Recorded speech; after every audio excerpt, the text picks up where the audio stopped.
एक दिन हमारे गांव में एक पागल लड़की आई थी। उसका उम्र लगभग 17 से 18 बरस था।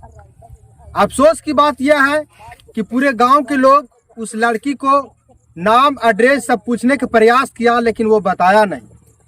बहुत पूछने के बाद भी जब वो नहीं बताया तो हम लोग सोचे कि प्रशासन के हाथ में सौंप दे ताकि उस बच्ची को बाल आश्रम में डाला जा सके। जब हमने डायल 112 को फोन किया तो प्रशासन आया, और प्रशासन आने के बाद हम ही को पूछने लगा कि जब ऐसा लड़की थी तो आपको फोन नहीं करना चाहिए था।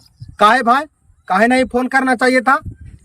हाल ही में साथियों, एक हमारे ही गांव के जन थे और वो बेचारे सनपापड़ी बेचा करते थे। बीच में वो कूड़ा बीनने के काम करने लगे थे। लोग उसको चनपकड़ा समझ करके मार दिया। वही डर के कारण हम प्रशासन के कॉल किए कि इस बच्ची के साथ भी ऐसा घटना ना हो।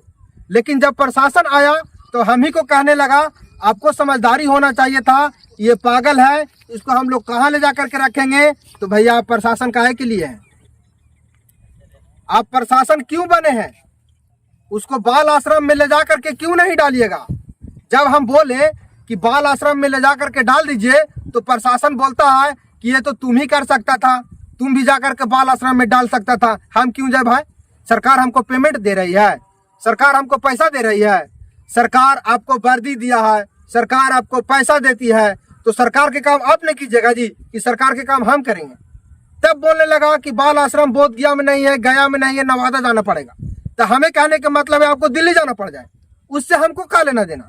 जब पब्लिक समस्या में है उसको समाधान कीजिए, समाधान नहीं कीजिएगा तो आपको तो परेशानी उठाना पड़ेगा ही। बाकी साथियों, ये मैसेज हम आपको इसलिए दिए कि कई बार प्रशासन भी ऐसा करते हैं और उल्टा हम ही लोग पर बरसने लगते हैं कि आपको ऐसा नहीं करना चाहिए था। हालांकि उस बच्ची को उठा करके प्रशासन ले गई और उसको बाल आश्रम में डाला गया। हालांकि वो प्रशासन काम किए लेकिन पहले 4 बात बोले। खैर, उससे फर्क नहीं पड़ता है, समाज के लिए काम करते रहना है।